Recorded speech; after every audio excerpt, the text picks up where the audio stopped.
Welcome students, REET के जो हमारी तैयारी चल रही है उसमें हम आपके रिलेटिव प्रोनाउंस का टॉपिक पढ़ रहे थे। उसी टॉपिक को हम कंटिन्यू करते हैं। आइए आगे बढ़ते हैं। हमने इससे पहले वाले पार्ट में हु, हुम, हुज टॉपिक्स पढ़ लिए थे। अब वहां से आगे अगला टॉपिक है हमारा विच।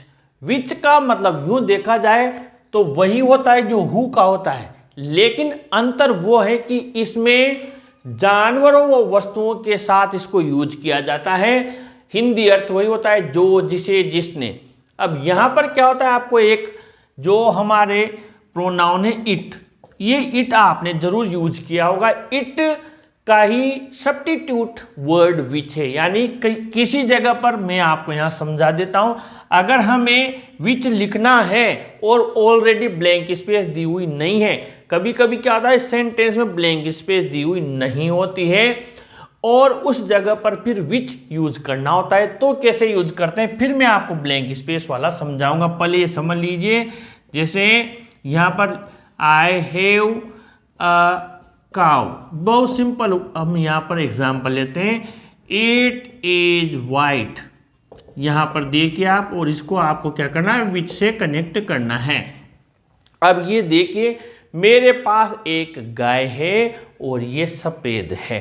अब ये जो इट है, अब आप समझ गए होंगे कि ये इट किसके लिए आया है। मेरे पास क्या है, एक गाय है और यह सफेद। यह कौन है, इट, गाय। यानी कि ये इट जब हम हटाएंगे तब विच आएगा, यानी संज्ञा के पास हम सर्वनाम को जोड़ देते हैं तो यहां पर क्या आएगा, विच हम कब लिख सकते हैं, I have a cow which is white, जो कि सफेद है। अब आपके क्लियर हो गया कि किसी वस्तु और जानवर के लिए हम जो, जिसे, जिसने के लिए जब हमें लिखना रहता है तो हम विच काम में लेते हैं। अब समझते हैं, यहां पर दिए हुए रिक्त स्थान से पहले कोई एनिमल थिंग का नाम होता है।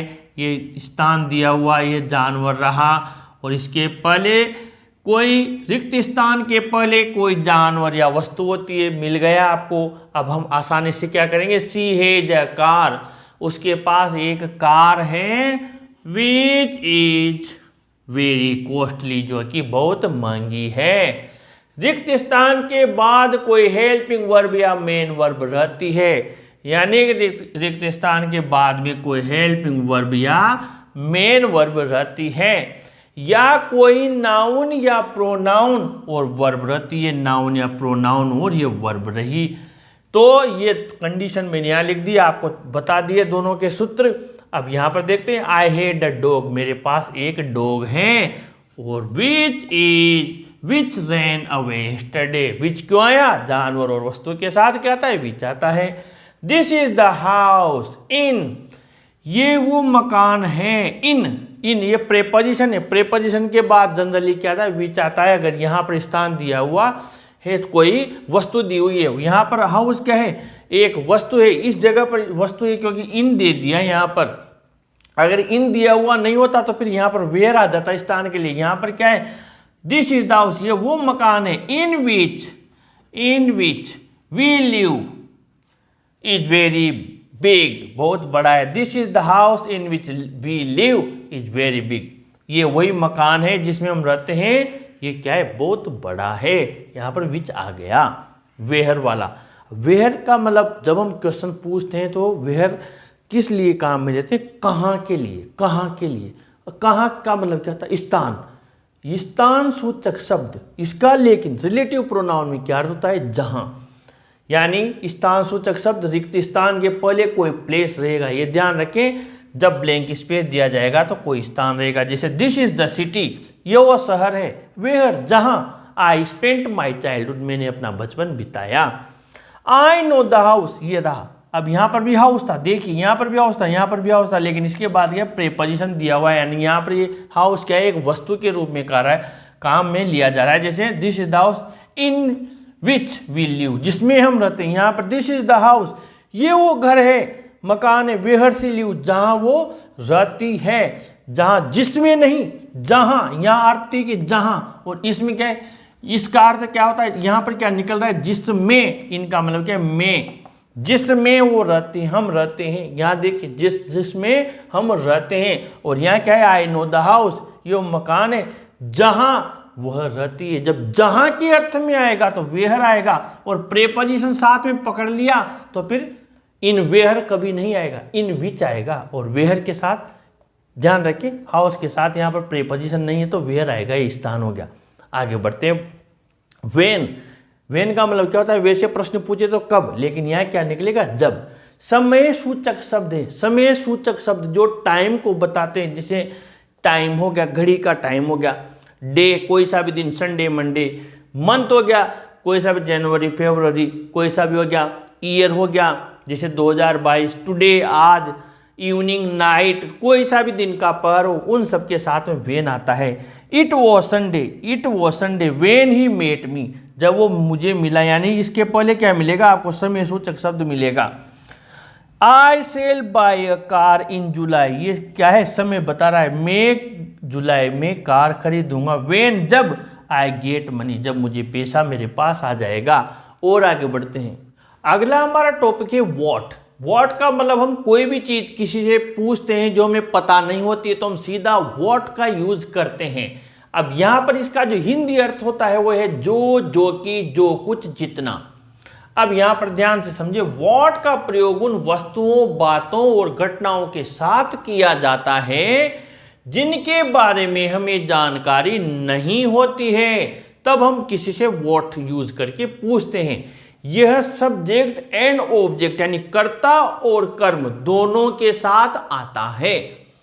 वाक्य की शुरुआत में रिक्त स्थान मिलेगा। पहली कंडीशन तो ये रहेगी कि वाक्य की स्टार्टिंग में आपको ब्लैंक स्पेस मिल सकता है, वर्ब के बाद आपको रिक्त स्थान मिल सकता है, और वर्ब प्लस ऑब्जेक्ट के बाद आपको रिक्त स्थान मिल सकता है। यहां पर देखिए एक example, can you tell me what you saw, क्या आप मुझे बता सकते हैं आपने जो कुछ भी देखा, या व्हाट का मतलब क्या है, आपने जो कुछ भी देखा। आई डू नॉट बिलीव, मैं भरोसा नहीं करता, व्हाट यू से, जो भी आप कहते हो मैं आप उस पर भरोसा नहीं करता। ये तो हो गई वर्ब, और वर्ब के बाद रिक्त स्थान मिलेगा आपको, यहाँ आएगा। जो कि किसका अर्थ होता है, डेट का। अब हमने सब पढ़ा, ये जानवर के साथ है, इंसान के साथ, लेकिन डेट ऐसा रिलेटिव प्रोनाउन है जो व्यक्ति, जानवर और वस्तु तीनों के साथ आ सकता है। लेकिन हमें कंफ्यूज होने की जरूरत नहीं है, इसकी कुछ कंडीशन है वो आप ध्यान से समझे तो आपको क्लियर समझ में आ जाएगा। इंट्रोगेटिव प्रोनाउन जिन्हें हम WH वर्ड से बोलते हैं, पहली कंडीशन है कि वाक्य शुरू होने पर ये आपको इससे वाक्य शुरू होगा, यानी WH वर्ड से वाक्य शुरू होगा, और ब्लैंक स्पेस मिलेगा तो हमें डेट फिल करना है। नंबर 2, सुपरलेटिव डिग्री, जब हम किसी के लिए मोस्ट लगाते हैं, बेस्ट लगाते हैं, सुपरलेटिव डिग्री काम में लेते हैं, तो उसके बाद में सुपरलेटिव डिग्री प्लस नाउन के बाद ब्लैंक स्पेस आता है तो फिर आपको डेट यूज में लेना है। और ये मैंने एक शॉर्टकट बनाया ऑल्सन का, यानी A for all, little, same, only, nothing, ताकि आपको फर्स्ट लेटर से मैंने आपको ये बना दिया था कि आप भूले नहीं। इनके बाद में अगर आपको ब्लैंक स्पेस मिलता है, ये वर्ड्स मिलते हैं, तो फिर आपको डेट यूज में लेना है। जैसे व्हाट इज इट, ये WH वर्ड रहा, interrogative pronoun. What is it blank space that you are afraid of, वो कौन सी चीज है जिससे आप डरे हुए हो। अब WH वर्ड मिल गया, इसके बाद में ब्लैंक स्पेस तो डेट आ गया। हु इज द मैन, ये WH वर्ड रहा।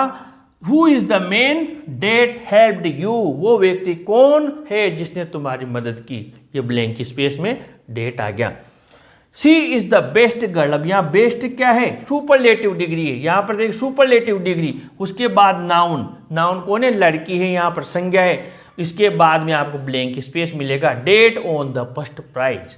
ही हैज नथिंग, अब ये नथिंग क्या है, ये वर्ड से है, ये रहा नथिंग, नथिंग के बाद ब्लैंक स्पेस मिलेगी, डेट आएगा। He has nothing that can be sold.